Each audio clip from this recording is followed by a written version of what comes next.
Gido hada ne Lyoko hada grammar nakuga bagwarale Blumyu kwedoamle.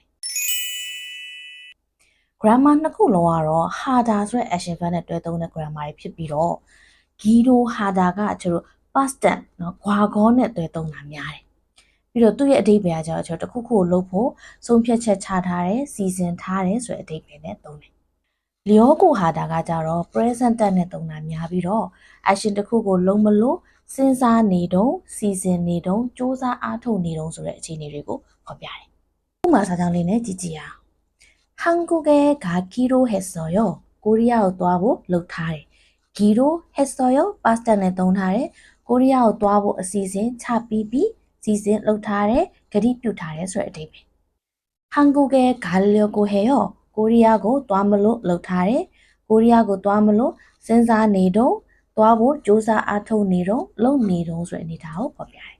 ဒီချက်ခုနကပြောသွားသလိုဂီရိုဟာတာက past tense နဲ့တွဲသုံးနေရှိပြီးတော့လျောကိုဟာတာ present နဲ့တွဲသုံးနေဆိုပေမဲ့အမြဲတမ်းတော့အဲ့လိုမျိုးဖြစ်နေရတော့မဟုတ်ဘူး grammar နှစ်ခုလုံးက tense အကုန်လုံးနဲ့သုံးလို့ရတယ်ဥပမာ present နဲ့သုံးမယ်ဆိုရင်내년에 한국에 가기로 해요.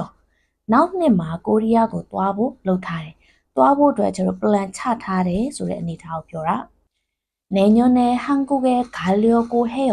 နောက်နှစ်မှာကိုရီးယားကိုသွားမလို့လုပ်ထားတယ်။သွားမလို့စဉ်းစားနေတော့စီစဉ်နေတော့ဆိုတဲ့အနေအထား။ past tense နဲ့သုံးလိုက်မယ်ဆိုရင်내년에 한국에 가기로 했어요.နောက်နှစ်မှာကိုရီးယားသွားမလို့လုပ်ထားပြီးပြီးစီစဉ်နေချပြီးပြီးဂရိတွေပြုထားပြီးပြီးဆုံးဖြတ်ချက်တွေချထားပြီးပြီးဆိုတဲ့အဓိပ္ပာယ်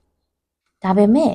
내년에 한국에 가려고 했어요ဆိုပြီးတော့လျောကို past tense နဲ့တွဲသုံးလိုက်ရင်နောက်နှစ်မှာကိုရီးယားကိုသွားမလို့လုပ်ထားခဲ့တာဒါပေမဲ့မလုပ်ဖြစ်လိုက်ဘူးမသွားဖြစ်လိုက်ဘူးအစီအစဉ်ပြတ်သွားတယ်ဆိုတဲ့သဘောကိုဖော်ပြတယ်အဲ့တော့ကျွန်တော်လျောကိုဟာတာကို past tense နဲ့သုံးလိုက်မယ်ဆိုရင် action တစ်ခုလုပ်ဖို့စီစဉ်ထားပေမဲ့မလုပ်ဖြစ်လိုက်ဘူးဆိုတဲ့အနေထားကိုပြောချင်တာpresent tense နဲ့သုံးမယ်ဆိုရင်내년에 한국에 가기로 할 거예요. နောက်နှစ်မှာကိုရီးယားကိုသွားမလို့လုပ်မှာကျင်းတီပေါက်စီစဉ်မှာဂတိပြုတယ်ဆုံးဖြတ်ချက်ချတယ်စီစဉ်ဆွဲထားတယ်ဆိုတဲ့သဘော내년에 한국에 가려고 할 거예요. နောက်နှစ်မှာကိုရီးယားကိုသွားမလို့လုပ်မှာပါဆိုရင်သွားဖို့အတွက်အစီအစဉ်ဆွဲမှာပါစဉ်းစားမှာပါလုပ်မှာပါမသေးကြသေးဘူးစဉ်းစားနေတော့ဆိုတဲ့ data ကိုဖော်ပြတယ်ကျွန်တော်ပြန်စီကြည့်မယ်ဆိုလို့ရှိရင်ဂီရိုဟာတာက past tense နဲ့တွဲသုံးနေရှိပြီးတော့ဂီရိုဟာတာလို့ပြောလိုက်မယ်ဆိုရင်အစီအစဉ်ချပြီးပြီးဂရိပြုထားပြီးပြီးဆုံးဖြတ်ချက်ချပြီးပြီးဆိုတဲ့သဘောလျောကိုဟာတာနဲ့သုံးလိုက်မယ်ဆိုရင်စီစဉ်လုပ်နေတော့ plan ရှိတယ်စဉ်းစားနေတော့ဆိုတဲ့သဘောဒါဆိုရင်ဒီ grammar လေးနှစ်ခုကိုဘယ်လိုသုံးရမလဲဆိုတာသိသွားပြီလို့ထင်ပါတယ်နော်시간내셔서감사합니다